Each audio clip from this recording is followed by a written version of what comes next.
Hi நமஸ்தே, நான் உங்கள் friend Jaya Srinivasan. Welcome to veggies recipes. இன்னைக்கு நம்ம பார்க்க போகிற ரெசிபி வந்து கோங்கூரா பச்சடி.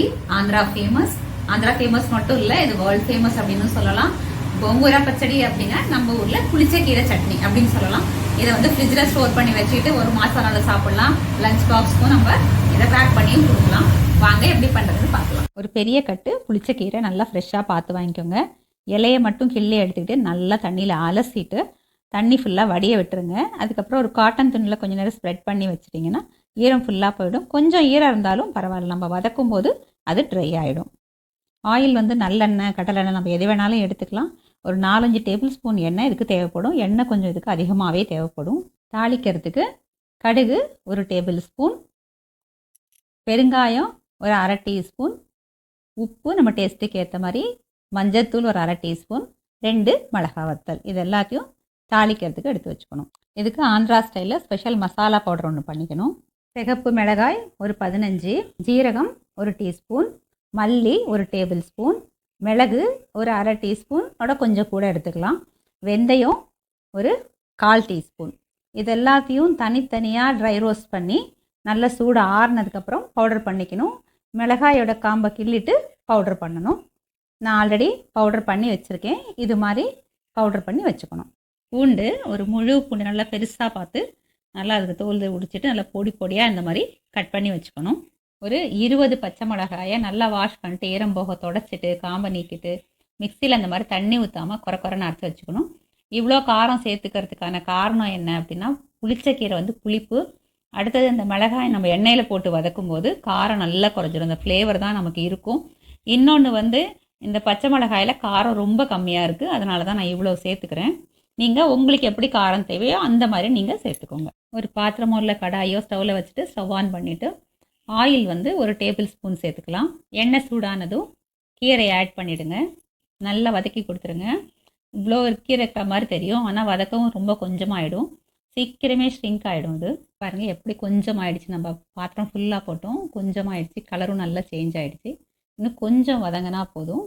நல்லா வதங்கிடுச்சு. இது பாருங்கள், இந்த மாதிரி ஒரு பேல் க்ரீன், லைட் க்ரீனில் வந்துடும் கலரு. இந்த அளவு வதங்கினா போதும். ஸ்டவ் ஆஃப் பண்ணிடலாம். நம்ம இப்போ இந்த சூடு ஆறுனதும் மிக்சியில் போட்டு அரைச்சி எடுத்துக்கணும். இது சைடில் வச்சுட்டு சூடு ஆறட்டும், நம்ம அடுத்த ஒர்க்கை பார்ப்போம். இப்போ ஒரு பாத்திரத்தை அடுப்பில் வச்சுட்டு ஒரு 2 டேபிள் ஸ்பூன் ஆயில் சேர்த்துக்கலாம். எண்ணெய் சூடானதுக்கப்புறம் கடுகு ஆட் பண்ணிடலாம். கடுகு நல்லா வெடிக்கட்டும். கடுகு நல்லா வெடிச்சாச்சு. இப்போது பெருங்காயம் ஆட் பண்ணிடலாம். சிகப்பு மிளகாயை 2ஆக உடச்சி ஆட் பண்ணிவிட்டு கொஞ்சம் நல்லா மிக்ஸ் பண்ணி கொடுத்துடலாம். பொடியாக கட் பண்ணி வச்சுருக்கோம் இல்லையா பூண்டு, அதை வந்து ஆட் பண்ணிடலாம். ஸ்டவ்வை சிம் பண்ணிப்போம். பூண்டை இப்போ நல்லா வதக்கிக்கலாம். அந்த வதக்கும் போது நல்லா கமகமாக நல்ல ஒரு வாசம். பூண்டு ஓரளவு வதங்கினா போதும்.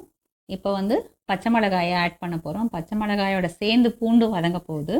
நல்லா வதக்கி கொடுங்க. பூண்டும் பச்சை மிளகாவும் சேர்ந்து நல்லா வதங்கணும். நல்ல ஃப்ளேவர் வரும் இந்த நேரத்தில், ரொம்ப நல்லாயிருக்கும். பார்த்தா அப்பாடி இவ்வளோ பச்சை மிளகாயா அப்படின்னு தோணும். ஆனால் நம்ம வதக்கிறதுனால மேக்ஸிமம் காரம் அதில் வந்து குறைஞ்சி போயிடும். நம்ம மேலே போடுற இந்த மசாலா பவுடரில் கிடைக்கிற காரம் தான் இருக்கும். ஆனால் இது ஃப்ளேவர் வந்து ரொம்ப நல்லாயிருக்கும். இந்த டிஷ்ஷுக்கே வந்து நல்ல ஃப்ளேவர் கொடுக்கக்கூடியது இந்த பச்சை மிளகாய் தான். பச்சை மிளகாய்க்கு ஒரு நெடி இருக்கும் இல்லையா, அந்த நெடி குறையிற வரைக்கும் நம்ம வதக்கணும். அதுக்குள்ளே பூண்டு வந்து நல்லா வதங்கிடும். பச்சை மிளகாயோட நெடி கம்ப்ளீட்டாக குறைஞ்சாச்சு, பூண்டு நல்லா வதங்கியாச்சு. இப்போ அரைச்சி வச்சுருக்கிற புளிச்சக்கீரையை நம்ம இதில் ஆட் பண்ண வேண்டியதுதான்.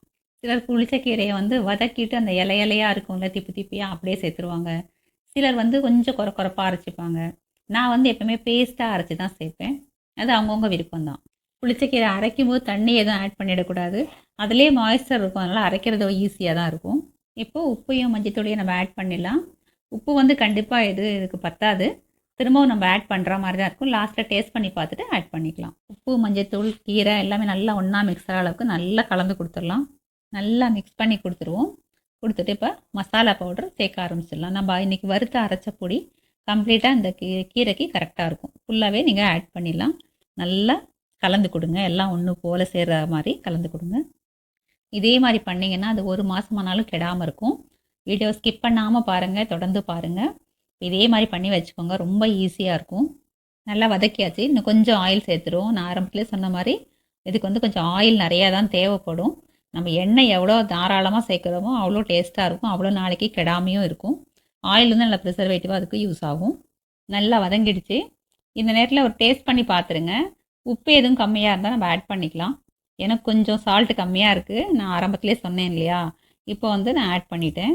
இப்போ சால்ட்டை நல்லா மிக்ஸ் பண்ணிவிடுங்க. எண்ணெய் நல்லா இப்போ ஊஸ் அவுட் ஆகி வருது பாருங்கள், கொஞ்சம் கலரும் மாறி இருக்குது. அவ்வளோதான், இந்த ஸ்டேஜில் ஸ்டவ் ஆஃப் பண்ணிடலாம். இது வந்து நீங்கள் அன்றைக்கே நம்ம சாப்பிட்டு பார்த்தோன்னா கொஞ்சம் காரமாக இருக்கிற மாதிரி நமக்கு இருக்கும். ஒரு 2 நாள் கழித்து உங்களுக்கு அது கரெக்டாக பேலன்ஸ் ஆகும். இந்த புளிப்பு, இந்த காரம் எல்லாம் சேர்ந்து பேலன்ஸ் ஆகி அப்போ கரெக்டாக இருக்கும்.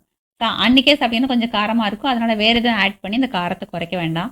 அப்புறம் வந்து சப்புன்னு ஆகிடும். உடனே டேஸ்ட் பண்ணி பார்க்கும்போது ஒருவேளை புளிப்பாக இருந்தது அப்படின்னு சொன்னால் வெறும் மிளகாத்தூளோ இல்லை நம்ம சாம்பார் தூளோ கொஞ்சம் சேர்த்து இந்த சூடாக இருக்கும்போதே நல்லா மிக்ஸ் பண்ணி கொடுத்து கொஞ்சம் நேரம் அடுப்பில் ஒரு 2 நிமிஷம் கலந்துட்டு இறக்கிடுங்க. நல்லா சூடு ஆறுற வரைக்கும் மூடாதீங்க. சூடு ஆறுனதுக்கப்புறம் ஒரு கிளாஸ் பாட்டிலில் நீங்கள் ட்ரான்ஸ்ஃபர் பண்ணிக்கோங்க. ஒரு 2 நாளைக்கு வெளியிலே இருக்கட்டும். அதுக்கப்புறம் எடுத்து ஃப்ரிட்ஜில் வச்சிட்டிங்கன்னா 1 மாதம் 2 மாதம்னாலும் கெடாமல் நல்லா சூப்பராக இருக்கும். சூப்பரான கோங்குரா சட்னி சர்விங்க்கு ரெடி ஆயிடுச்சு. இது நீங்கள் கண்டிப்பாக ட்ரை பண்ணுங்கள். சேனலை சப்ஸ்கிரைப் பண்ணுங்கள், லைக் பண்ணுங்கள், ஷேர் பண்ணுங்கள். தேங்க்ஸ் ஃபார் வாட்சிங்.